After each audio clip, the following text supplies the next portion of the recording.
உனக்கே நம்பிக்கை இல்லையென்றால் அந்த கடவுளே நேரில் வந்தாலும் எந்த பயனுமே இல்லை. நம்பிக்கையோடு இரு. உன் மனதில் இப்பொழுது என்ன ஓட்டம் ஓடிக்கொண்டிருக்கிறது என்று நான் சொல்லட்டுமா? ஜெய் சாயிராம், ஜெய் ஜெய் சாயிராம். நம்ம சாயன்பர்கள் எல்லாரும் எப்படி இருக்கீங்க? எல்லாரும் நல்லா இருப்போம். ஓம் சாயிராம். உன்னுடைய வாழ்வில் அவமானங்களும் காயங்களும் நிறையவே இருக்கும். அதை உன்னால் எதிர்கொள்ள முடியுமா? உன் மனதில் நீ தவித்து கொண்டிருக்கும் தவிப்பு உன் அப்பாவிற்கு நன்றாகவே தெரியும். நீ சொல்லிதான் எனக்கு தெரிய வேண்டும் என்றில்லை, அனைத்துமே எனக்கு தெள்ளத் தெளிவாக புரியும் நீ கூறாமலேயே. நடப்பது அனைத்தையும் என்னால் எதிர்கொள்ள முடியுமா என்ற கேள்வி உன் மனதில் எழுந்து கொண்டே இருக்கிறது. என் வாழ்க்கையில் மட்டும் ஏன் இவ்வளவு போராட்டங்கள் சூழ்ந்து கொண்டே இருக்கிறதே? நிம்மதி என்ற சொல் கூட என் வாழ்வில் நுழைய முடியாத அளவிற்கு பல பிரச்சனைகள், பல போராட்டங்கள், பல நிம்மதியில்லாத சூழ்நிலைகள் இருந்து கொண்டே இருக்கிறதே. ஏன் நான் மட்டும் கஷ்டப்பட்டு கொண்டே இருக்கிறேன் என்ற கேள்வியும் உன் மனதில் எழுந்து கொண்டே இருக்கிறது. அவமானம், வலி, வேதனை, அலட்சியப்படுத்துதல் இப்படி அனைத்தையும் தாங்கிக் கொண்டு நான் வாழ்ந்து கொண்டுதான் இருக்கிறேன். ஏன் என் வாழ்வில் எந்த மாற்றமும் நிகழவே இல்லை என்று உன் மனதில் ஒரு கேள்வி எழுந்து கொண்டே இருக்கிறது. நித்தமும் நித்தமும். என் அன்பு குழந்தையே, உன்னுடைய கேள்வி அனைத்திற்கும் ஒரு பதில் நிச்சயமாக இருக்கும். உன்னுடைய போராட்டத்திற்கான முடிவு நிச்சயமாக உனக்கு வரும். நான் உனக்கு நல்ல குறி கூறுவதற்காகவே வந்திருக்கிறேன். நான் அவ்வளவு எளிதாக மற்றவர்களுக்கு குறி கூறுவது இல்லை. நீ என்னுடைய பொக்கிஷம், நான் தேடி கண்டுபிடித்த பொக்கிஷம். உனக்கு நல்லது சொல்வதற்காகவும் உனக்கு நல்லதை நடத்துவதற்காகவும் உன் முகத்தில் ஆனந்தத்தை பார்ப்பதற்குமாகவே நீ வேதனையோடு துவண்டு கொண்டிருக்கும் அந்த நிமிடத்தை உன் வாழ்விலிருந்தே மீட்பதற்காகவே இப்பொழுது உன்னை நாடி வந்திருக்கிறேன். இது உன் சாயப்பாவின் தெய்வ தீர்ப்பு. என் அன்பு குழந்தா, மனவேதனையை முதலில் குறைத்துக்கொள். நிம்மதியில்லாத தன்மையை விட்டுவிடு. அலட்சியப்படுத்துகிறார்களே என்று வருந்துவதை முதலில் நிறுத்திவிடு. அலட்சியப்படுத்துபவர்களை நினைத்து கொண்டே இருந்தால் உன்னுடைய வேலையை நீ திறம்பட செய்து காட்டவே முடியாது. அலட்சியப்படுத்துபவர்களுக்கு அது சாதகமாகவே முடிந்துவிடும். ஆனால் அப்படி இருக்காதே. உன்னை அலட்சியப்படுத்துபவர்களுக்கு முன்னால் அவர்கள் பிரமிப்படையும் அளவிற்கு நீ எப்படி வாழ்க்கையில் முன்னேற வேண்டுமோ அந்த அளவுக்கு முயன்று காட்டுவதுதான் நீ அவர்களுக்கு கொடுக்கும் தக்க பதிலடியாகவே இருக்கும். உனக்காக ஒரு வேலை இருந்து கொண்டிருக்கும் பொழுது நீ உண்டு, உன்னுடைய வேலை உண்டு என்று இருந்து கொண்டே இரு.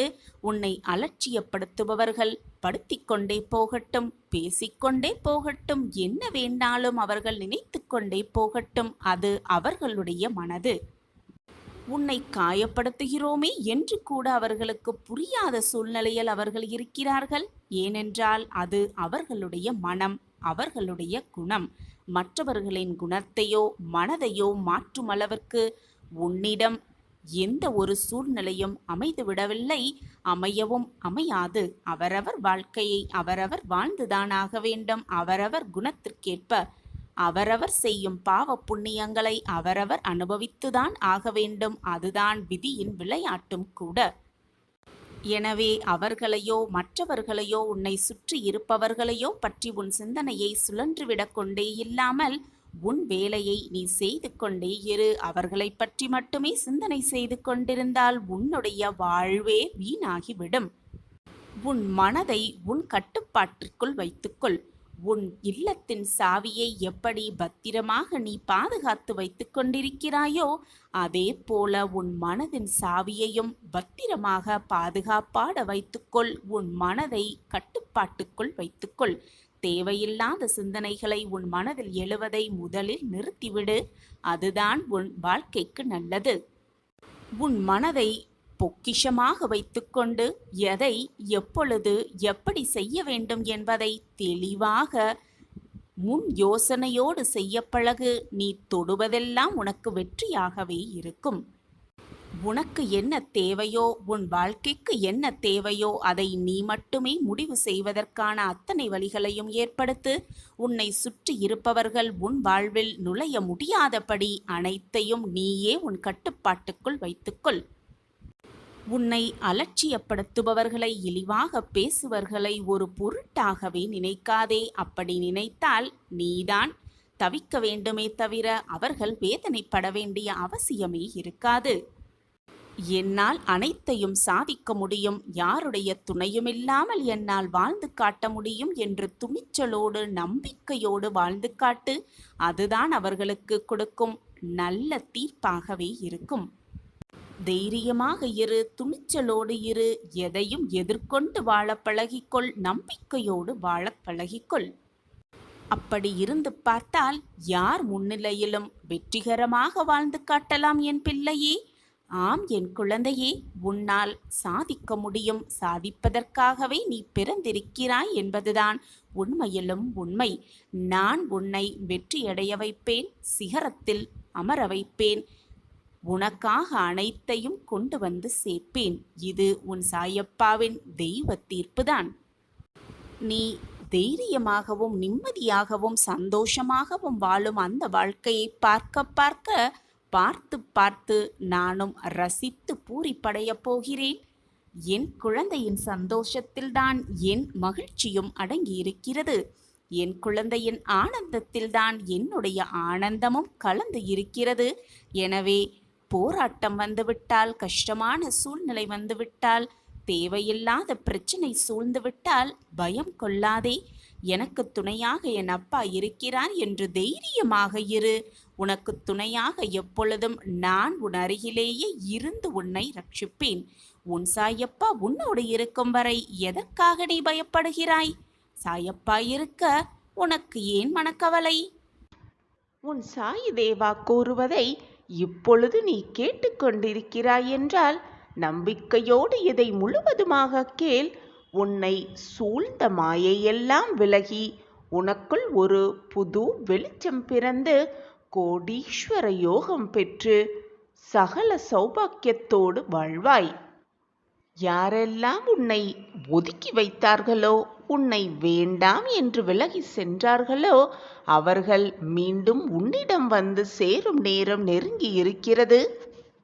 உன்னுடைய இந்த நிலைமையை பார்த்து யாரெல்லாம் உன்னை விட்டு விலகி சென்றார்களோ, உன் அன்பை புரிந்து கொள்ளாமல் யாரெல்லாம் உன்னை விட்டு விலகி சென்றார்களோ, உன் மனதை காயப்படுத்தி வேதனைப்படுத்தி ரணப்படுத்தி உன்னை விட்டு விலகினார்களோ, அவர்கள் மனம் திருந்தி உன்னுடைய இந்த நிலைமையை பார்த்து, வரப்போகும் இந்த நிலைமையை பார்த்து மனம் திருந்தி நீதான் வேண்டும் என்று உன்னிடமே வந்து சேரும் நேரம் நெருங்கி இருக்கிறது. எனவே எப்பொழுதுமே நம்பிக்கையை இழக்காமல் முயன்று கொண்டே இருக்கிறாயல்லவா, ஓடிக்கொண்டே இருக்கிறாயல்லவா, போராடிக்கொண்டே இருக்கிறாயல்லவா, அந்த குணத்தை மட்டும் மாற்றிவிடாமல் எப்பொழுதும் ஓயாமல் உழைத்து கொண்டே இரு, போராடிக்கொண்டே இரு. வாழ்க்கையில் நீ ஜெயித்து கொண்டே இருக்கலாம். எப்பொழுதும் என்னுடைய இந்த பரிபூரணமான ஆசிர்வாதம் உனக்கு இருக்கும் வரை உனக்கு தோல்வி என்ற பேச்சிற்கே இடமே இருக்காது. நீ ஏதாவது தவறு செய்தால் அந்த தவறு மீண்டும் வராமல் பார்த்துக்கொள். ஏனென்றால் தவறு செய்வது மனிதனின் குணம்தானே. ஆனால் செய்த தவறை மீண்டும் மீண்டும் செய்தால்தான் அது குற்றமாகுமே தவிர, ஒரு முறை செய்த தவறுக்கு மனம் வருந்தி திருந்தினாலே போதும், அந்த தவறு உனக்கு தண்டனை இழைக்காது.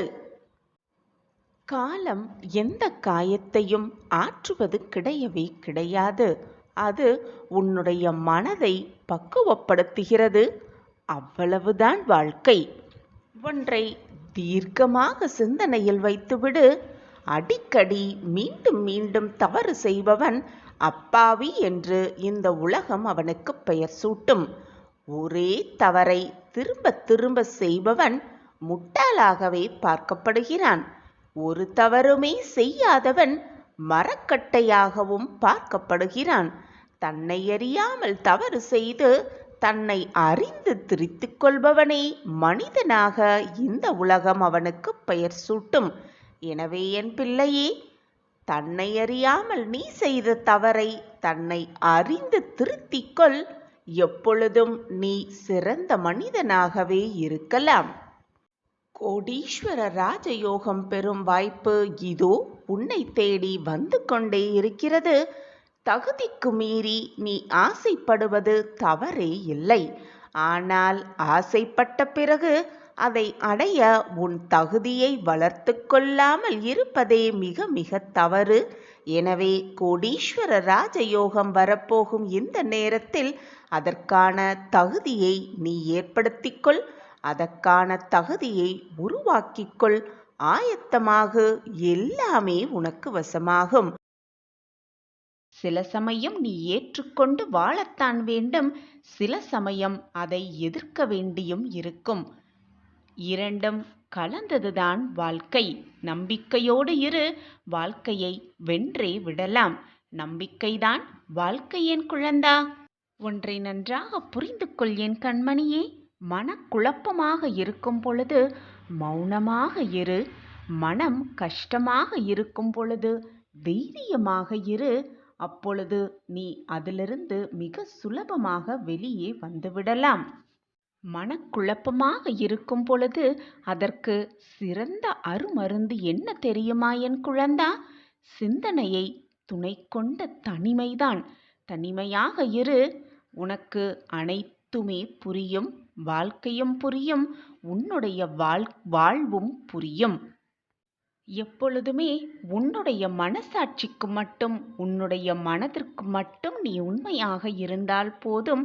அடுத்தவர்களுக்கு, உன்னை சுற்றி இருப்பவர்களுக்கு உன்னை நிரூபிக்க வேண்டிய அவசியமே இல்லை. தனிமையில் ஆறுதல் கூட யாருமே இல்லை என்று நினைத்து புலம்பாதே. உனக்காக நீ தனிமையில் இருக்கும் பொழுது உனக்கு ஆறுதல் அளிக்க ஏதாவது ஒரு ரூபத்தில் நிச்சயமாக நான் வருவேன். வந்து உனக்கு என்னுடைய ஆசிர்வாதத்தையும் உன் மன வலியை போக்கும் மருந்தையும் நிச்சயமாக தருவேன் என்று நம்பிக்கையோடு காத்திரு. அதற்கு பொறுமை மிக மிக அவசியம். நீ மனக்குழப்பமாக இருக்கும் பொழுது, மனதால் அழுது கொண்டிருக்கும் பொழுது என் மனம் என்ன பாடுபடுகிறது என்பதை வார்த்தைகளால் சொல்ல என்னால் முடியவே இல்லை என் பிள்ளையே. உன்னுடைய மனவலி, உன்னுடைய மனவேதனை அனைத்தையும் என்னால் அதை தாங்கிக் கொள்ள முடியும் என்று என்னுடைய பெயரை சொல்லி அந்த வலியை தாங்கிக் கொள்ள எனக்கான மன வலிமையை கொடுங்கள் சாயிநாதரே என்று கேட்கிறாய். குழந்தையே, உன் வலியை நான் தாங்க மாட்டேனா? உன் கண்ணீரை பார்த்த அடுத்த நொடி உன் அருகில் வந்து உன் மனவலியையும் உன் மனவேதனையும் நிச்சயமாக தீர்ப்பேன். சாயிநாதரே, உங்கள் பெயரை சாயி சாயி என்று சொன்னாலே போதும் என்னுடைய அனைத்து வலிகளும் பிரச்சனைகளும் மனவேதனையும் மனக்குழப்பமும் தீர்ந்துவிடும் என்று என் பிள்ளையாகிய நீ சொல்லும் பொழுது நான் எப்படி உன்னுடைய மனவேதனையையும் மனவலியையும் தீர்க்காமல் இருப்பேன் என்று நம்புகிறாய்? அப்படி மனக்குழப்பமோடு இருக்கும் பொழுது, வேதனை தாங்க முடியாமல் உனக்கு நல்லது நடக்க மாட்டேன் என்கிறது என்பதற்காக என்மேல் கோபப்படுகிறாய். ஆனால் பிள்ளையே, உன்னுடைய கோபம் நிரந்தரமானதல்ல. உன் மனதிலிருந்து வருவதில்லை என்பது நான் நன்கு அறிவேன். உன்னுடைய மனவேதனையினால்தான் அந்த கோபம் என்மேல் வெளிப்படுகிறது என்பதும் எனக்கு நன்றாகவே தெரியும் பிள்ளையே. குழந்தையே, நீ விதை விதைக்கும் பொழுது அந்த விதைகள் தூங்குவதே இல்லை. விதைத்தவன் தூங்கினாலும் விதைகள் தூங்குவதே இல்லை. நீ செய்த நன்மை தீமைகளுக்கு நிச்சயம் என்றாவது ஒரு நாள் பலன் நிச்சயமாக கிடைக்கும் என்ற நம்பிக்கையோடு இரு. மனக்குழப்பத்தோடு இருக்காதே. என்னாகுமோ ஏதாகிவிடுமோ என்ற மனப்பதற்றத்தில் எப்பொழுதும் இருக்காதே. நடப்பது அனைத்தும் நன்மைக்கே என்று உன் மனதை திடப்படுத்திக்கொள்.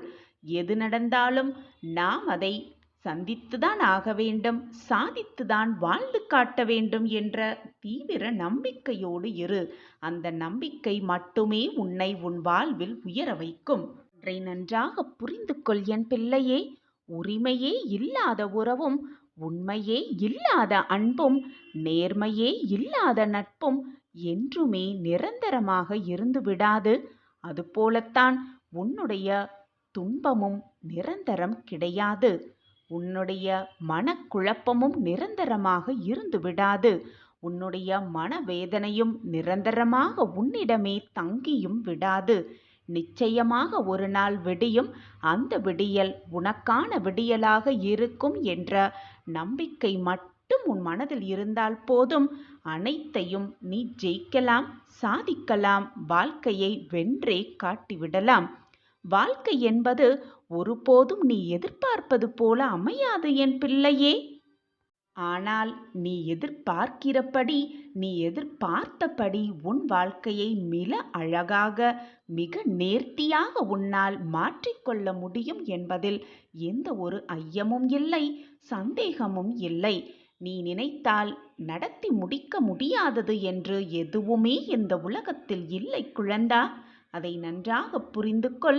நீ எதை சாதிக்க நினைத்தாலும் நான் உனக்கு உறுதுணையாக இருப்பேன். நம்பிக்கை மட்டும் உன் மனதில் இருந்தால் போதும். அனைத்தையும் உனக்கு சாதிக்கும் வழியை நான் காட்டுவேன். யாரையும் தெருவில் கிடக்கும் காகிதமாக நினைத்து தவிர்த்து விடாதே.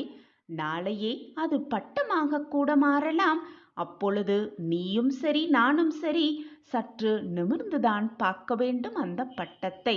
எனவே யாரையும் மிக எளிதாக கீழ்த்தனமாக நினைத்து விடாதே. இந்த உலகத்தில் உள்ள அனைவருக்கும் ஒவ்வொரு குணாதிசயம் இருக்கும், ஒவ்வொரு வல்லமை இருக்கும். நீ மகிழ்ச்சியாக இருக்கும் பொழுது உன்னை சுற்றி 1000 பேர் இருந்தாலும் அது உனக்கு பிரயோஜனப்படாது. நீ துன்பத்தில் இருக்கும் பொழுது உனக்கு ஒரு வார்த்தையாக ஆறுதல் சொல்லும் அன்பை நீ பெற்றிருந்தால், உறவை நீ பெற்றிருந்தால், அதுதான் மிக பொக்கிஷமான உறவாகவே இருக்கும், அன்பாகவே இருக்கும். எனவே என் குழந்தையே, துன்பத்திலும் ஆறுதல் சொல்லும் அன்பை தேடு, தேடிக்கொண்டே இரு. நீ நிச்சயமாக உன் வாழ்வில் வெற்றியை எட்டி பிடிக்கலாம். உனக்கு என்ன பிரச்சனை வந்தாலும் அனைத்தையும் கடந்துதான் செல்ல வேண்டும் என்பது இல்லை குழந்தையே. அங்கங்கே அதை மறந்துவிட்டு சென்றாலும் உன்னுடைய இலக்கை நீ நிச்சயமாக மிக வெற்றியோடு சேரலாம், சேர்ந்து வாழ்ந்து காட்டலாம். நம் வாழ்க்கைக்கு எது தேவையோ, நம் வாழ்க்கைக்கு எது சிறந்ததோ அது நிச்சயமாக நம்மை வந்து சேரும்.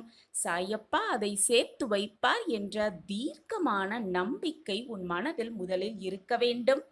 இந்த எண்ணம் யாரிடம் இருக்கிறதோ அவர்களே வாழ்க்கையில் வெற்றியை பெற்றிருப்பார்கள். இதுதான் உலக நியதியும் கூட. அதைதான் நானும் உன்னை பின்பற்ற சொல்லுகிறேன். உன் மனதை எப்பொழுதும் நேர்மறையாக வைத்துக்கொள், நல்ல சிந்தனையை வைத்துக்கொள் என்று மீண்டும் மீண்டும் உனக்கு அறிவுறுத்தி கொண்டே இருக்கிறேன். நீ அப்படியே பின்பற்றி எப்பொழுதுமே நல்ல எண்ணங்கள், நல்ல சிந்தனையை உன் மனதில் வைத்து கொண்டால் நீ நினைப்பது போல எல்லாமே உன் வாழ்வில் மங்களகரமாகவே நிகழும், மங்களகரமாகவே நடக்கும். அப்படி நீ இருந்து பார்த்தால் உன்னுடைய தடைகள், தடங்கல்கள் எல்லாமே வெற்றி படிகட்டுகளாக மாறும். அந்த படிகட்டில் நீ தைரியமாகவும் தன்னம்பிக்கையோடும் உன்னுடைய ஒவ்வொரு அடியையும் எடுத்து வைக்கலாம். வெற்றி என்னும் மகுடத்தை கூடிய விரைவில் சூடலாம். எது வந்தாலும், எது நிகழ்ந்தாலும் எப்பொழுதுமே உன் முகத்தில் ஒரு புன்னகையோடு இரு. என்ன சாயிநாதரே, தோல்வி வந்துவிட்டாலும் புன்னகையாக இருக்க சொல்கிறீர்களே? சொல்வது சுலபம்தான், ஆனால் செய்வது மிக மிக கடினம் என்றுதானே உன்னுடைய கேள்வியாக இருக்கிறது. உன் கண்களை பார்த்தாலே எனக்கு நன்றாகவே புரிகிறது உன்னுடைய கேள்வி என்ன, உன்னுடைய எண்ணம் என்ன, உன் மனதில் என்ன சிந்தனை ஓடிக்கொண்டிருக்கிறது என்பது நீ சொல்லாமலேயே நான் புரிந்து கொள்வேன் என் பிள்ளையே. என்னை சர்வசாதாரணமாக நினைத்து விட்டாயா? கடினம்தான். தோல்வி வந்தாலோ, கஷ்டமான சூழ்நிலை வந்தாலோ முகத்தில் புன்னகையை வைத்திருப்பது கடினம்தான். சற்று கடினம்தான். ஆனால் சற்று முயன்று பார். உன்னுடைய வாழ்க்கையினான மாற்றத்தை நீயே கண்குளிர காண்பாய். வாழ்க்கைக்கான மாற்றத்தை நீயே நம் வாழ்க்கையிலா இதுவெல்லாம் நடக்கிறது என்று அதிசயத்தோடும் அற்புதத்தோடும் நிச்சயமாக காண்பாய். ஒன்றை மட்டும் உறுதியாக நம்பு. உன் சாயப்பாவை மீறி எதுவுமே நடக்காது, நடக்கவும் முடியாது, உன்னை நெருங்கவும் முடியாது. எது வந்தாலும் அது என்னிடம் அனுமதி பெற்ற பின்பே உன்னிடம் வந்து சரணடையும், உன்னிடம் வந்து சேரும் என்பதுதான் நிதர்சனமான உண்மை. என் பிள்ளைக்கு என்ன தேவை, என் பிள்ளைக்கு எதை கொடுத்தால் மகிழும், என் பிள்ளை வாழ்க்கைக்கு எதை கொடுத்தால் வாழ்வு சிறக்கும் என்பதை நான் சிந்தித்து சிந்தித்து உன் வாழ்க்கையில் உன்னை நடைபயிற்சி கொண்டிருக்கிறேன். வாழ்க்கையில் நீ அனுபவித்த வேதனை, துயரம், எல்லா ஒரு இக்கட்டான நிலைமையும் வேறு யாராவது அனுபவித்துக் கொண்டிருந்தால் அவர்களுக்கு உன்னால் முடிந்த உதவிகளை செய். மற்றவர்களுக்கு தேவை என்று வருபவர்களுக்கு உன்னால் முடிந்த உதவிகளை செய்து கொண்டே இரு. தர்மங்களில் தலையாயது உதவிதான். தேவைப்படுபவர்களுக்கு உதவுவது. அவர்களின் உதவியற்ற நிலைமையை பார்த்து ஏளனம் மட்டும் செய்து விடாதே, சந்தோஷமும் பட்டுக்கொள்ளாதே.